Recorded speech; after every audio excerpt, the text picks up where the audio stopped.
अगर कभी आपने महसूस किया हो सावन के बारिश के बीच अचानक ठंडी हवा का झोंका, पेड़ों की सरसराहट के बीच डर सा सन्नाटा और लगा हो जैसे कोई आपको देख रहा हो, तो समझ लीजिए कहीं ना कहीं कोई शक्ति जाग चुकी है। क्योंकि सावन सिर्फ हरियाली और भक्ति का महीना नहीं है, यह वह काल है जब ब्रह्मांड की सबसे रहस्यमय शक्ति महादेव की तीसरी आंख खुलने की संभावना सबसे ज्यादा होती है।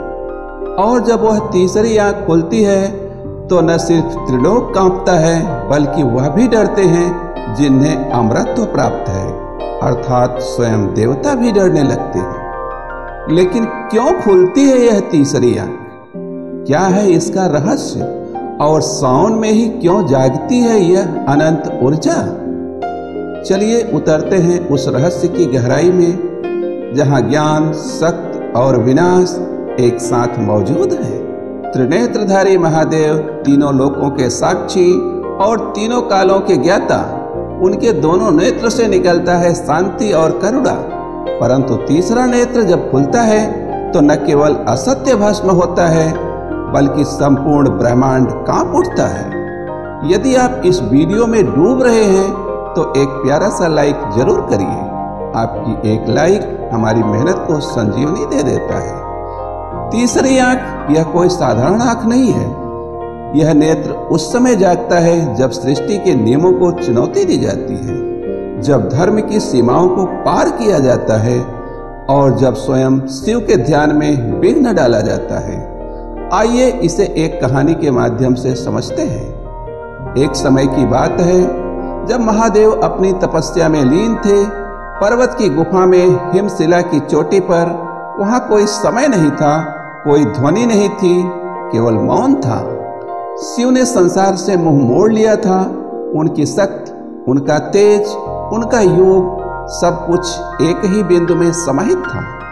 उधर असुरों का आतंक पृथ्वी और स्वर्गलोक में फैलता जा रहा था। ताड़कासुर एक ऐसा असुर जिसे वरदान था कि केवल शिव पुत्र ही उसका अंत कर सकता है। पर शिव तो ध्यान मग्न थे, विवाह और संतान की ओर उनका कोई झुकाव ही नहीं था। तब देवताओं ने ब्रह्मा से मार्ग पूछा। ब्रह्मा ने इशारा किया, कामदेव को शिव के पास भेजा जाए।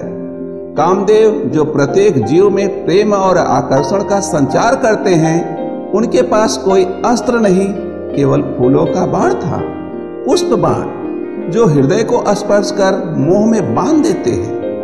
कामदेव डरे, लेकिन देवताओं का आदेश था, इसलिए उन्हें भगवान शिव के पास जाना पड़ा। उन्होंने अपनी पत्नी रत से विदा ली और कैलाश की ओर प्रस्थान किया। कामदेव ने समय चुना बसंत ऋतु का। चारों ओर फूल खिले थे, कोयल गा रही थी। यह सृष्टि के सबसे सुंदर क्षणों में एक था। वहां पर उन्होंने देखा शिव अपनी समाधि में लीन है। न सांसों का कंपन था, न पलकों की हलचल थी। प्रकृति भी जैसे स्तब्ध थी। और तभी कामदेव ने शिव की ओर पुष्प बाण चला दिया। क्षण भर में शिवदेव के चित्त में हलचल हुई। पलकों ने हिलना शुरू किया, मस्तक की रेखाएं तन गई और तीसरा नेत्र खुल गया और एक ज्वाला निकली, ऐसी जिसे देखने मात्र से अग्नि भी शीतल लगे। ना कोई ध्वनि, ना कोई शब्द, सिर्फ एक तेज जिसने कामदेव को जलाकर भस्म कर दिया। कामदेव की पत्नी रत, जो साक्षी बनकर छिपी थी, उसकी आंखों के सामने उसका पति जलकर भस्म हो गया। रति का क्रंदन स्वर्ग तक गूंज उठा। वह शिव के चरणों में गिर गई। हे नीलकंठ, आपने न्याय नहीं किया। मेरे पति का अपराध क्या था? उसने तो केवल देवताओं की इच्छा पूरी की। शिव ने रथ को देखा, उनकी आंखों में करुणा लौट आई और उन्होंने कहा, रति, कामदेव नष्ट नहीं हुआ, वह अब अनंग बन गया है। बिना शरीर के भी इस सृष्टि में प्रेम का संचार करता रहेगा। परंतु मेरी तीसरी आंख केवल शरीर को नहीं, अहंकार, मोह और अनाधिकार चेष्टा को भी भस्म करती है। महादेव की तीसरी आंख न तो क्रोध का प्रतीक है, न घृणा का। यह है सत्य की सुरक्षा, जो नियमों की रक्षा करती है, जो समय के साथ अन्याय को सहन नहीं करती। जब कोई मर्यादा तोड़ता है, जब भक्ति में छल होता है, जब देवत्व का दुरुपयोग होता है, तब खुलती है यह तीसरी आंख। और इस आंख का संबंध केवल देवताओं या राक्षसों से नहीं है। यह आंख हर उस आत्मा को देखती है जो मर्यादा के विरुद्ध चलती है। यह आंख हमें बताती है, प्रेम करो पर मर्यादा में, भक्ति करो पर छल रहित, और शिव का ध्यान करो पर लोभ से नहीं, समर्पण से। अब आप समझ सकते हैं, शिव की तीसरी आंख कोई सामान्य रहस्य नहीं, यह देवताओं तक को भी भयभीत कर देने वाली चेतना है। और यही आंख श्रावण में सबसे अधिक सक्रिय होती है। लेकिन क्यों?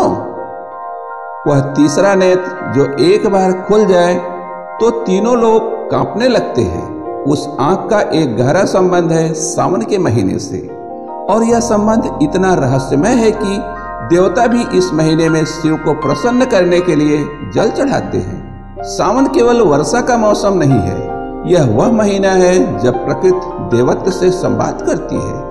वेदों में कहा गया है, श्रावणे शिव पूज्यते यतः तेन त्रिपुरम दग्धम, अर्थात श्रावण मास में शिव पूजनीय है क्योंकि इसी महीने में उनकी ज्वाला त्रिपुर का दहन कर चुकी है। सावन में आकाश से जल गिरता है, धरती माँ उसे अपने भीतर समाहित करती है और यह जल शिव के मस्तक पर गिरता है, जिससे उनका ताप शांत होता है। पर कौन सा ताप, और क्यों सावन में ही? जैसे ऊपर की कहानी में आपने देखा, कामदेव के बाण ने शिव के भीतर हलचल पैदा की, पर वह हलचल मोह नहीं, क्रोध की ज्वालामुखी थी। ऐसी ही हलचल सावन में बार बार जागती है। क्यों? क्योंकि सावन केवल ऋतु नहीं, ऊर्जा का काल है। सावन में आकाश, वायु, पृथ्वी, जल सब चरम अवस्था में होते हैं। हर तत्व की शक्ति बढ़ जाती है। यही काल है जब तांत्रिक शक्तियां, असुर प्रवृत्तियां और मानव का अहंकार सबसे अधिक सक्रिय होते हैं। और जब जब प्रकृति की मर्यादा टूटती है तो शिव की तीसरी आंख चेतावनी देती है। इसलिए देवताओं ने एक परंपरा स्थापित की, सावन के प्रत्येक सोमवार को शिवलिंग पर जल चढ़ाया जाए ताकि उनका ताप शीतल हो, उनकी तीसरी आंख निद्रित रहे, अर्थात नींद में डूबी रहे। क्योंकि एक बार जो तीसरी आंख जागे तो फिर न कोई देव बचता है, न कोई दैत्य, केवल भस्म रह जाता है। अब एक और गहरा संबंध शिव की तीसरी आंख का। गंगा जो शिव की जटाओं में समाई है, वह केवल एक नदी नहीं, वह शिव की ज्वाला को संतुलित करने वाली ऊर्जा है। पुराणों में वर्णन है, जब पृथ्वी पर अत्यधिक ताप बढ़ा, जब पापों का भार पृथ्वी सह नहीं सकी, तब भागीरथ ने गंगा को नीचे लाने का संकल्प लिया। पर जब गंगा धरती पर उतरी, उनकी वेगवती धारा शिव के मस्तक पर आकर थमी। क्यों? क्योंकि अगर वह सीधे पृथ्वी पर गिरती तो पृथ्वी उसी क्षण टूट जाती। शिव ने उन्हें अपने भीतर समा लिया ताकि पृथ्वी सुरक्षित रह सके। और यही गंगा सावन में शिव को निरंतर जल से स्नान कराती है ताकि उनकी तीसरी आंख जाग न जाए। सावन में देवता भी तप करते हैं, ऋषि मुनि ध्यान करते हैं, साधक व्रत रखते हैं, गृहस्थ जल चढ़ाते हैं, क्योंकि हर कोई जानता है सावन वह समय है जब शिव की चेतना सबसे अधिक संवेदनशील होती है। एक गलत विचार, एक गलत कर्म, एक अनाधिकार चेष्टा तीसरा नेत्र को जागृत कर सकता है, और फिर ना तांडव रुकेगा, ना विनाश थमेगा। आज हम सावन को केवल जल चढ़ाने का माध्यम मानते हैं, पर यह महीना केवल पूजा का नहीं, आत्म परीक्षण का महीना भी है। अपने भीतर झांकने का समय है, अपनी मर्यादाओं को समझने का समय है, अपने कर्म, अपने विचार, अपने संकल्पों की परीक्षा का समय है। क्योंकि शिव की तीसरी आंख कहीं बाहर नहीं, वह हमारे भीतर भी है। अगर हम संयम तोड़े, अगर हम लोभ में आए, अगर हम धर्म का उल्लंघन करें, तो वही आंख हमें भी भस्म कर सकती है।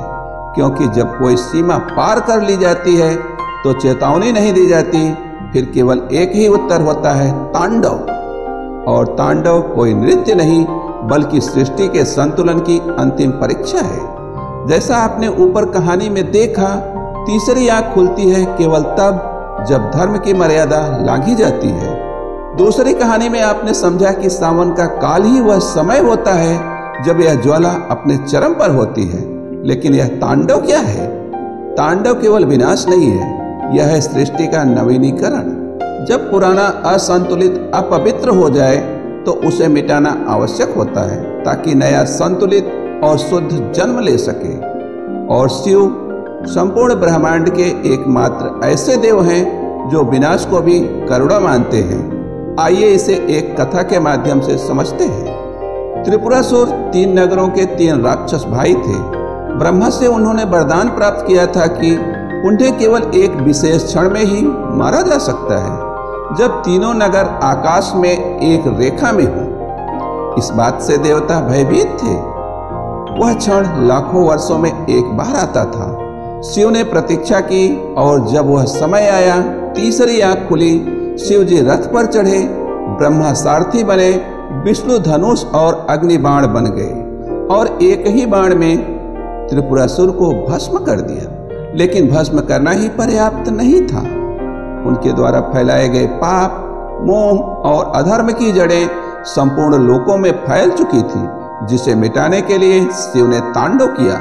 हर एक झनकार पर विनाश था, हर एक थाप पर पुनः सृजन था। तांडव वह नृत्य है जिसमें शिव सृष्टि की धड़कनों को दोबारा संयोजित करते हैं। यह विनाश नहीं, नवजीवन है। तीसरी आंख जब खुलती है तो तांडव इसलिए आवश्यक होता है क्योंकि केवल भस्म करना समाधान नहीं, धर्म की पुनर्स्थापना भी आवश्यक है। और यह चेतावनी है हम सबके लिए। हमारे भीतर भी एक त्रिपुरासुर बसता है, काम, क्रोध और लोभ।